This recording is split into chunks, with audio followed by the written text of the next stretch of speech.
Welcome back, everybody. Week 6 is in the books. Week 7's here. Your host for Pick Talk here, Josh with 4 S's. Last week we didn't do so hot. We were at 7-8, but we're going to go ahead and break every game down for you guys piece by piece every week. Our overall record over the past 6 weeks is 41-49. Not the best. I say we're going to get in that positive column every week. I think this is the week I have some picks for you guys. I think this might be the week we're going to go and be positive. So let's go ahead and move on to this first game here on Thursday night. That's going to be my Cincinnati Bengals here, actually. They're hosting the Pittsburgh Steelers. Steelers are 5.5-point favorites with the over-under at 45.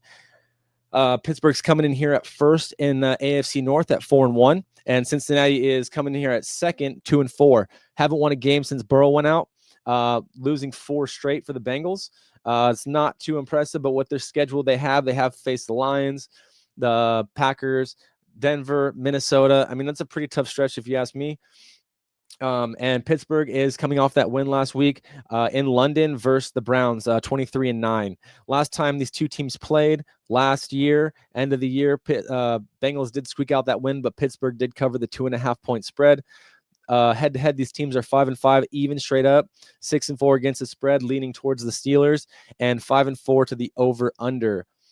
They're saying this is going to be a classic battle with Rodgers and Flacco, man.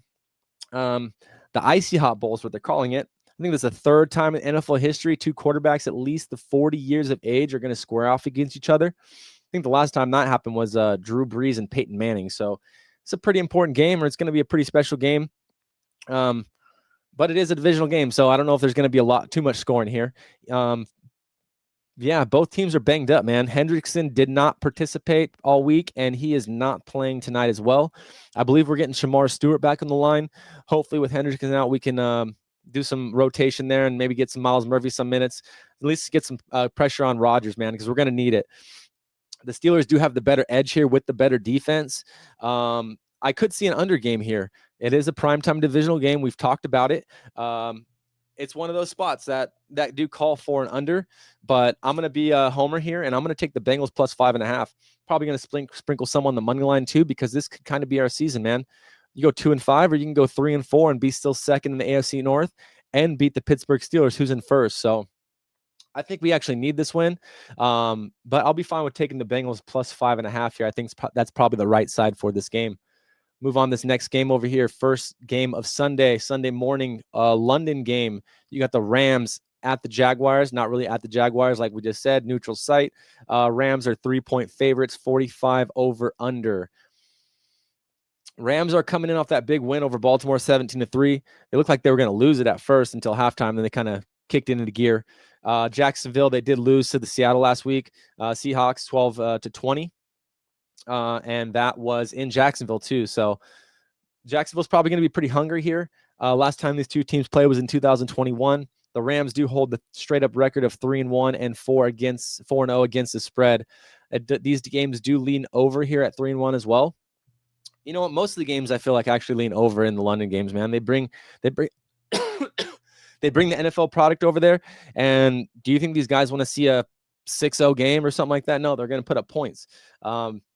But the Rams did lose Nakua this week. They're saying he may be out multiple weeks, man. That offense could struggle without him. It's going to look a little bit different. Stafford just can't really dump it off to him, and just that's all they need to do, the whole game. So Jags really aren't as banged up as the Rams. Rams are 11-3 against the spread in the last 14 games overall, which is pretty impressive. And they're 6-0 against the spread in the last 6 games versus the Jaguars. Yeah, I don't know. Rams do pretend they do tend to perform better on the road. 8-1 in the last 9 away games. So this is really a road game. I mean, they're going over to London. Jacksonville is pretty. They've been over there. They do play overseas a lot. I think I'm gonna take the Jags here. I like the Jags at +3. So give me the Jags at +3. I think that's the right side to play here. Let's go and move on to the day games. Patriots at Tennessee. Patriots are 7.5-point favorites. Over unders 42. New England's coming here first in the AFC East. I don't know the last time we've seen that since Tom Brady, 4-2. Tennessee, fourth in the AFC South, 1-5. Just fired their head coach. Those are usually some fire spots for these teams, man. When the team has a their dick in the dirt and they want to get it rolling. They fire that coach and they get some fire underneath their belt. So this could be a good spot for Tennessee. But it also is a good spot for the Patriots because Vrabel's returning to Nashville, where he did coach the Titans before. And I could see this more of like a revenge game to get back his old team for getting rid of him. Patriots, they did win at New Orleans last week, 25-19. Tennessee lost to the Raiders 10-20. Last time these two teams played was 2024. They did go to overtime, and New England did cover that spread. Patriots are 6-3 straight up though against this team, and 7-2 against the spread. The over/under is 5-4. Yeah, I don't know. As far as like taking the Patriots, I know the public's probably going to be all over them. I don't really like it here, especially at the 7.5. It opened at 6.5. It's already up a point. But they are 7-2 against the last 9 versus the Titans, like I said. And Patriots are 4-1 against the spread in the last 5 games. So the Patriots are rolling hot. And Tennessee's terrible at home, 0-10 against the spread the last 10 home games. This could be a spot where they get it together. I mean, maybe not win the game, but I think it's going to be more of a competitive game than what this line is saying. Cam Ward gets rolling. Give me the Titans plus 7.5. I think this is the right side on this game. Move on to this next game over here. Saints at the Bears. Bears are 5.5-point favorites at home, over under 47. Saints are last in the NFC South at 1-5, and Chicago's the 4th in the NFC North at 3-2. They're better than the record shows, definitely. Caleb balled out last week. They did beat Washington at home, which was pretty impressive on a primetime game. We were on the other side of that. I don't really know what happened there. Like I said, the last game, the Saints did take this L of the Patriots last week, and these two teams head to head, the Saints do own them at 8-2 straight up, 6-3-1 against the spread, and 4-6 to the under on the over/under. Yeah, these unders have been pretty strong historically with these Saints games. Kamara didn't practice. Olave's limited. On the other side of the ball, DJ Moore did not practice this week. Not sure if he's suiting up. Bears, they're nice. 5-2 against the spread of the last 7. Saints are 1-8 straight up in the last 9 road games. I hate to do it, man, but I'm going to take the Saints with the 5.5. It's probably not smart, but Rattler, man, he looks solid. They have played some pretty tough teams. If you look here, they have played the Giants, the Bills, Seattle. They've played the Niners. They've played all contenders, if you ask me. So give me the Saints at 5.5. I think that's the right side here. We're going to roll with that. Next game, let's move on this dumpster fire. Dolphins at the Browns. Browns -3, over under 37.5. This line did move down. This was at 39.5 last night when I updated this. Down 2 more points overnight. Yeah, 1-5 Miami in the AFC East, 1-5 in Cleveland and AFC North. Terrible teams. Miami should have won last week. They had that late touchdown against the Chargers. Justin Herbert just came back with that last-minute drive and just shoved it down their throats. Hand them the L. Browns, they lost last week in London against the Steelers. And these two teams, last time they played was last year. Miami did roll them. They don't have Tyreek this time around. And straight up 4-4 to the win-loss, and 3-4-1 against the spread. Over under same 4-4. These teams are pretty much even across the board against each other. But the over is 5-0 in the last 5 Dolphin games. I don't know if I want to take the over here. Even though it's moving down, I think I'm going to go with the public on this side. I think the under is probably the right play. Because the under is strong, man. The last Browns 11 games, went 8-3 to the under. So I don't know. I think the under is the right play here. Dylan Gabriel hasn't thrown an interception yet this season.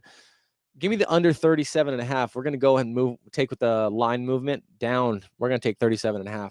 Give me the 37.5 under. Next game here, Panthers -1 at the Jets, over under 42. Panthers are impressing me, man. I'm really impressed with the Panthers. I don't know what they're doing this year to doing what they're doing, but they're doing it. They beat the Cowboys last week 30-27. Dowdle had like 200 plus rushing yards for the second week in a row. Jets did lose that game to Denver 13-11. I believe that was a London game as well. They could have had that game. They were in the field goal range. They decided to go for it on 4th down, which is probably not the smartest thing to do, especially when you have the game locked up and you can get your first win. I don't know. I'm not trusting anything to do with the Jets here. I don't want anything to do with them. So, Panthers 3-1 straight up, 2-1-1 against the spread, 2-2 to the over/under. Last time these two teams played 4 years ago, Panthers won then. I think Panthers win again, dude. Hubbard's back this week. I believe so. He is questionable. He'll probably play. Him and Dowdle back there together, that is kind of scary if you ask me. Jets are not going to have Garrett Wilson. I believe he's doubtful. I don't see him playing. The over has hit a lot in these Panthers games this year. If you look, man, they've dropped 30 points, 27 points. They got 42 points dropped on them. They dropped 30 points in the Falcons. The over is probably a good play here, man. But Carolina's 4-1-1 against the spread in the last 6 versus the Jets. And the New York's passing attack is one of the worst in the league. Give me the Panthers -1. I think that's the right side here. And we're rolling with the Panthers. Give me that -1. Next game, Eagles -1.5 versus the Vikings. Wow. Eagles last week got torn up by Jackson Dart. Primetime divisional game. Eagles losing back-to-back games, coming in here at 4-2. They're still first in the NFC East. Minnesota coming off that bye after coming overseas and sitting at 3-2 in the NFC, third in the NFC North. Philly, like I said, took a loss last week. Minnesota took that win in London. These two teams straight up are 6-4 to each other, to the Eagles winning that 6-4 upside. 5-4 won against the spread, Eagles as well, and 5-5 straight up to the over/under. Last time these two teams played, Eagles did win, but that was a push at 6.5. That's a pretty big jump from being a 6-point favorite down to 1.5 now, especially with the Eagles coming off back-to-back losses.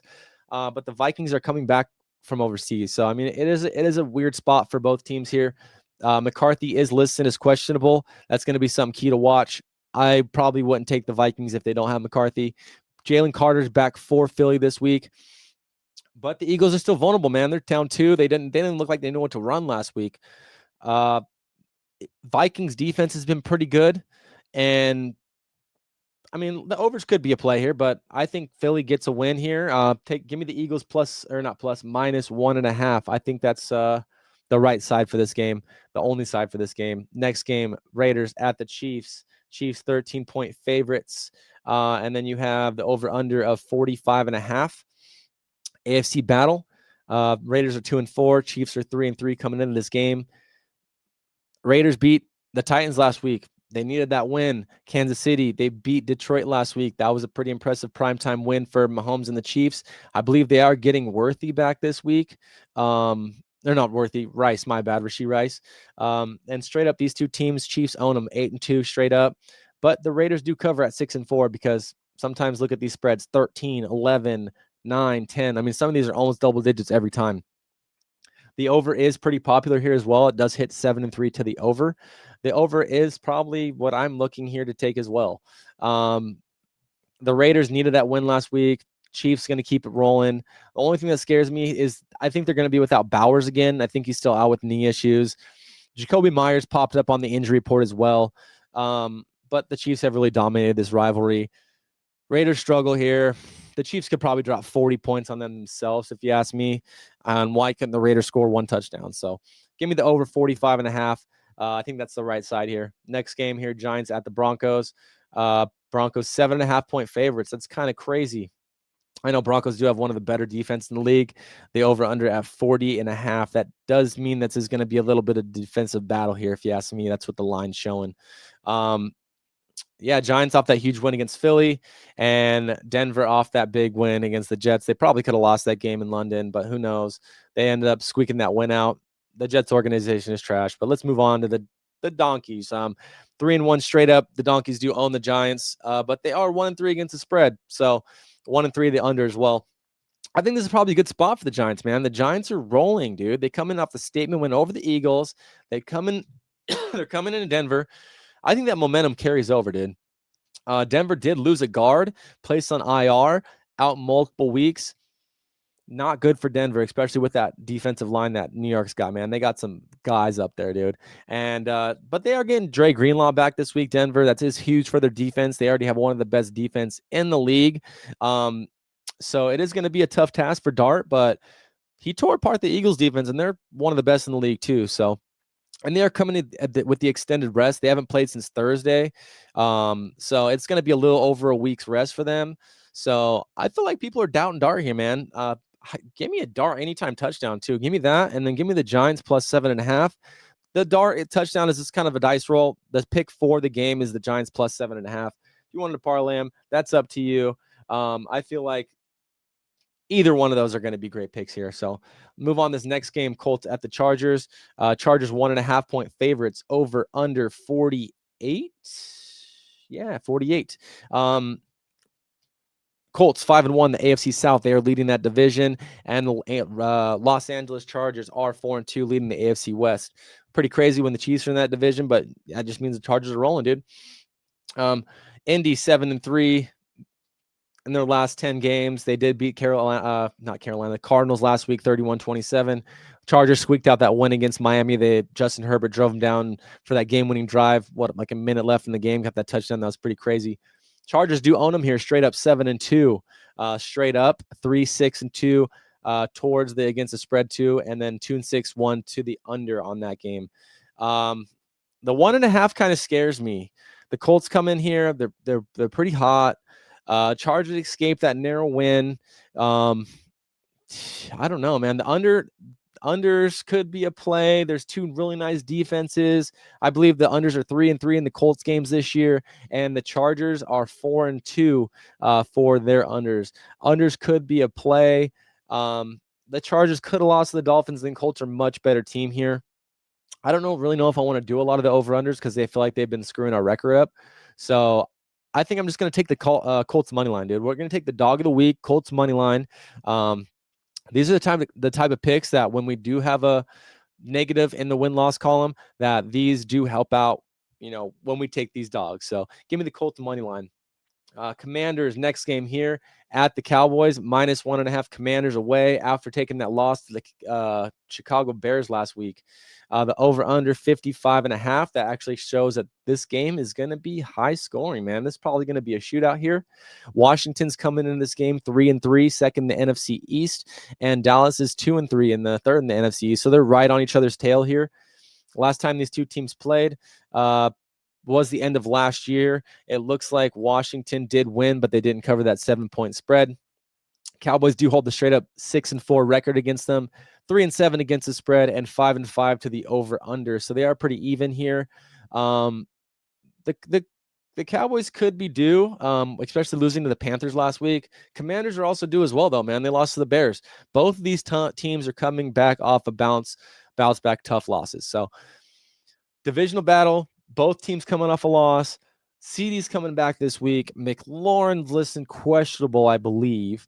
Both these teams do have issues stopping the run, though. So you can see like Merritt getting a touchdown. I think Merritt, probably a good touchdown, anytime touchdown bet for this game.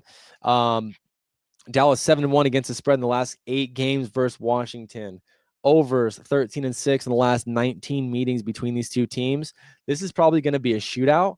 I feel like people may back off of it with being so high at the 55.5, but we're going to back up on it, dude. We're going to take the over 55.5 for this pick.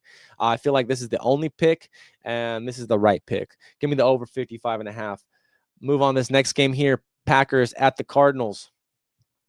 Packers, they are coming in at 6.5-point favorites, over under 44.5. Packers, they did beat the Bengals last week. Flacco was looking pretty hot in the second half. Looked like they almost could have come back and win that game. Didn't happen, unfortunately. And Cardinals are coming off of 4 straight losses, man. This Cardinals team is going to want to score. They're going to want to put up points. But Green Bay is a tough team. They do hold straight up 5-4 record and 6-3 against the spread. The unders do lean towards 3-5-1 on the unders between these two teams.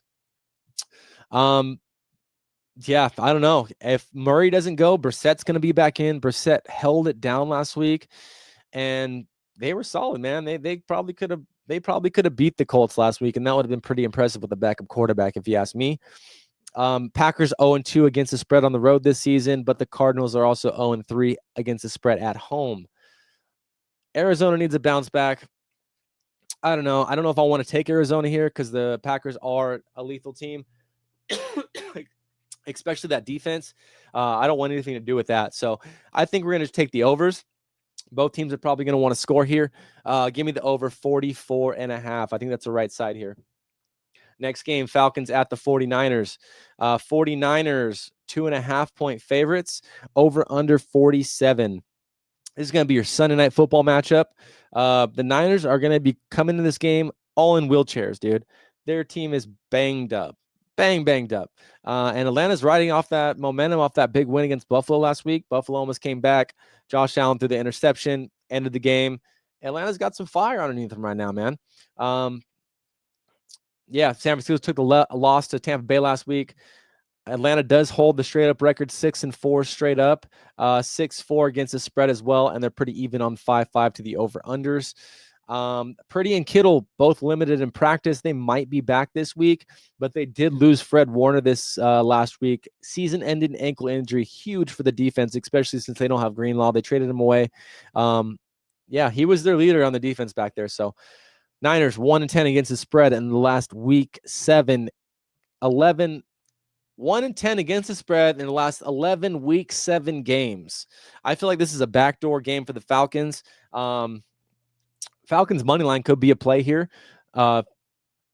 We could take multiple money line dogs in a week. I don't see why not, but let's just take the 2.5. They are flying across states for a primetime game. So give me the Falcons plus 2.5. I think this is probably the right side to bet on this. Let's move into Monday night. We got a Monday night doubleheader again. We have Tampa Bay Buccaneers at your Detroit Lions. Tampa Bay is coming here first in the NFC South at 5-1, and Detroit 4-2, second in the NFC North. Tampa Bay squeaked out that win last week against the Niners. That was looking pretty close towards the middle of the game, and once Fred Warner went down, that game was kind of over. So Kansas City beat the brakes off Detroit in that primetime game. Last time these two teams played was last year. The Lions do hold the straight-up record 6-4 and 4-6 against the spread. Unders do lean here at 4-5-1. With Egbuka out, I don't know if there's going to be a lot of points here. I don't really know. These teams, they're pretty nice defenses here, but they are missing some players. Like I said, Egbuka, Brian Branch is suspended one game after that the punch he threw at Juju Smith-Schuster. I believe he tried to appeal it. That's not getting appealed. Sorry, buddy. Overs 4-5 of the last 5 Buccaneers games. So Buccaneers do put up points. Detroit 4-1 against the spread in the last 5 games. Tampa Bay 6-1 straight up in the last 7 road games. That's straight up. That's not against the spread, but Lions have been tough at home. They always play in the dome. They're used to playing in the dome, but Baker is a dog, dude. Overs is probably another good play here with it being at 53 so high. You could probably lean over if you want to play it. But I feel like give me the 5.5 with the Bucks, dude. I feel like that's the right side here. And we're going to roll with the Buccaneers at 5.5. Let's end this week. Texans at the Seahawks. The second game of the doubleheader Monday night games. Houston's coming here at 2-3 off a bye. I believe they had a bye last week. Yeah, they had a bye last week. And then Seattle's coming here at 4-2 after taking that loss. They beat the Jaguars 20-12 last week. My bad. Straight up, Seattle owns the Texans at 3-1, 2-2 even straight up. And these games do tend to lean on the over. So it could be a shootout. I mean, I don't see why not. CJ Stroud, he's a beast. Sam Darnold's a beast. Yeah, it could be, but there are a lot of injuries on that Seattle defense. CJ Stroud could probably pick this team apart. I don't see why not. But we're not riding no unders here or overs. Under is 6-1 the last 7 Seahawk Monday night games. Probably is that's a good stat right there. But they are 2-8 against the spread in their last 10 home games. I actually like that stat better. So we're going to ride with the Texans at plus 3.5. I feel like that's the right side here. This is going to be all the games that we have for the slate. If you like the show, please like and subscribe it. It would really help out the show a lot. Let's go ahead and get this in the win column this week. Let's get positive. Let's get some wins on the board. And like and subscribe. Show all your friends. Let's get it, baby. This is a Money Thursday. Let's cash tonight and let's cash the weekend. Have a great weekend. Let's get it.